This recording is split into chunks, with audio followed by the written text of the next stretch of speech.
to kill the old man and his evil eye.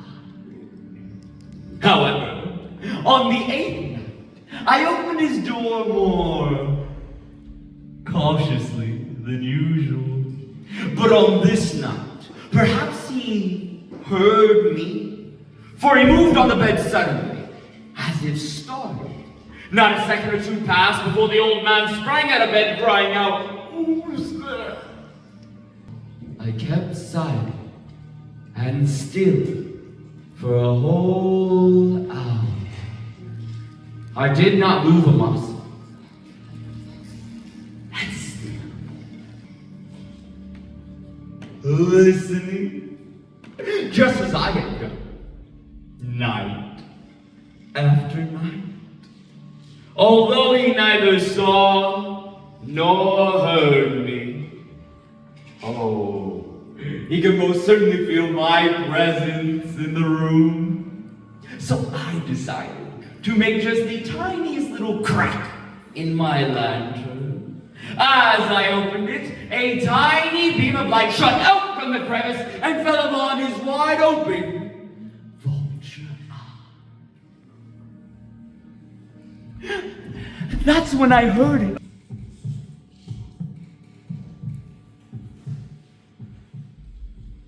The sound of the old man's heartbeat. Oh, it grew quicker and quicker, and louder and louder. The old man's terrible to the extreme. But still, that beating grew louder and louder. I thought the heart was burst. But now, a new fear seized me. That insufferable sound! It would most certainly be heard by a neighbor.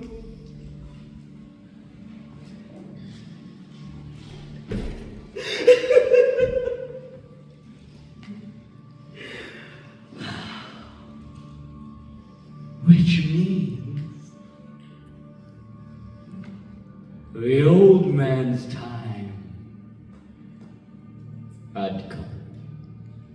So, with a loud yell, I threw open the lantern and I leaped into the room. Oh, he shrieked. Shriek? Once. Only once. In an instant, I dragged him to the floor and pulled the heavy bed over him. But for many moments, his heartbeat hung with a muffled sound until finally it ceased. The old man was dead!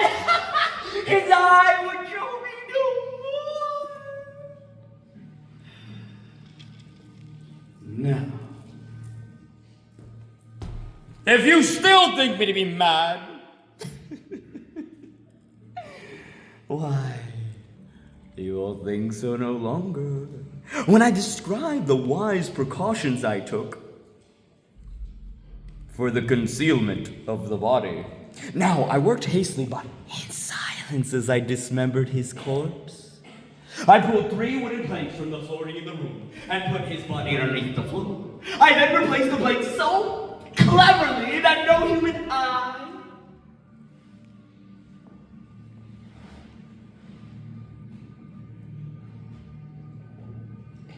not even his could have detected anything but. Now, as the bell sounded the 4 a.m. hour,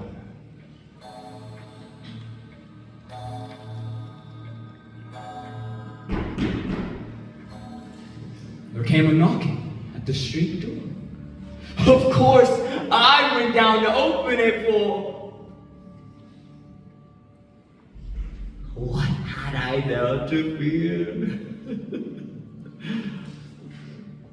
There entered 3 men who introduced themselves as police officers.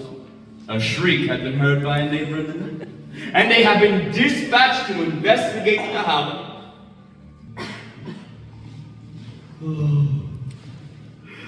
I smiled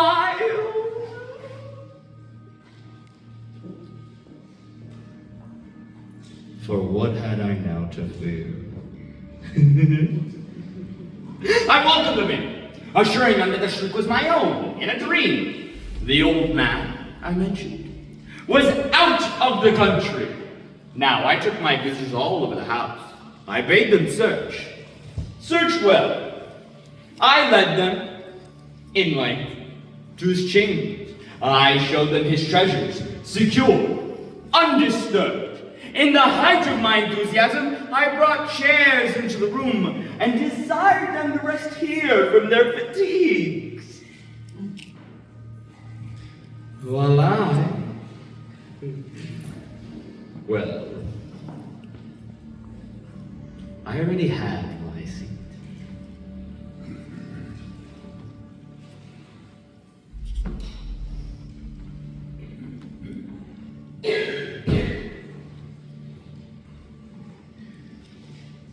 Upon the 3 wooden balls.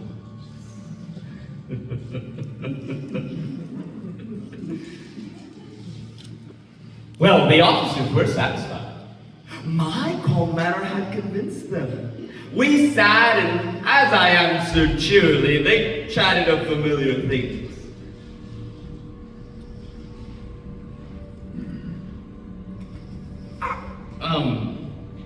But not after long, I felt myself growing pale and wished them gone.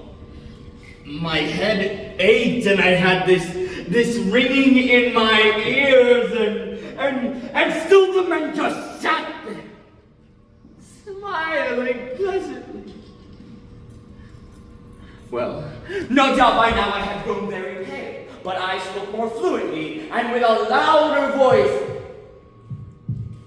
But that sound, it just continued to increase. I mean, what could I do? It was a low, dull, quick sound. So I spoke more fluently, more confidently. That sound, it just would not go away. I mean, they would not go away. I mean, what can I do? It just grew louder and louder, and still the men just sat there. Was it possible that they heard nothing at all? Oh, God, please, no more of this.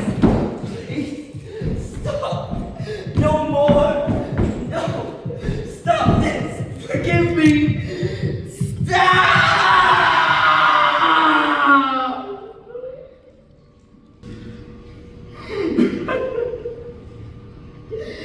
No.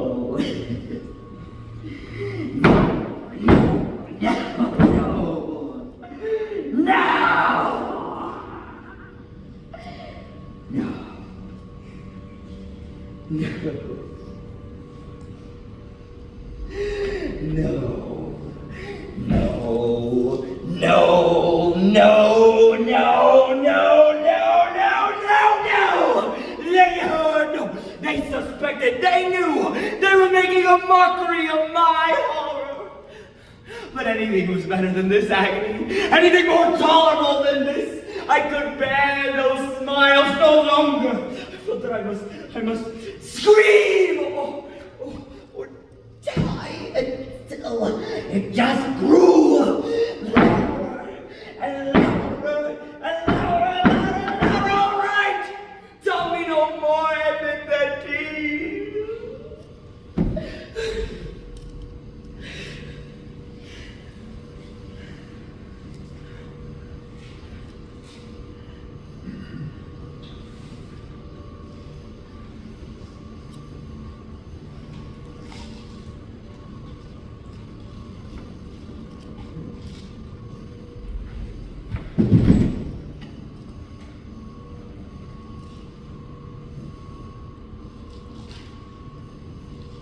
Tear up the planks.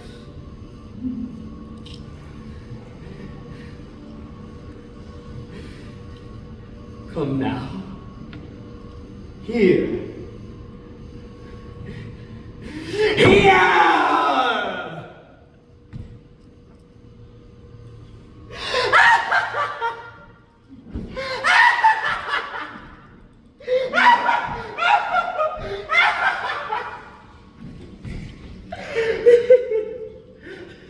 My friends, don't be afraid.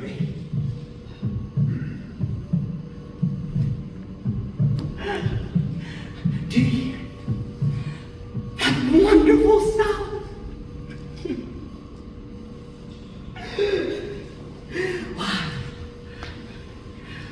It is the beating of his hideous heart.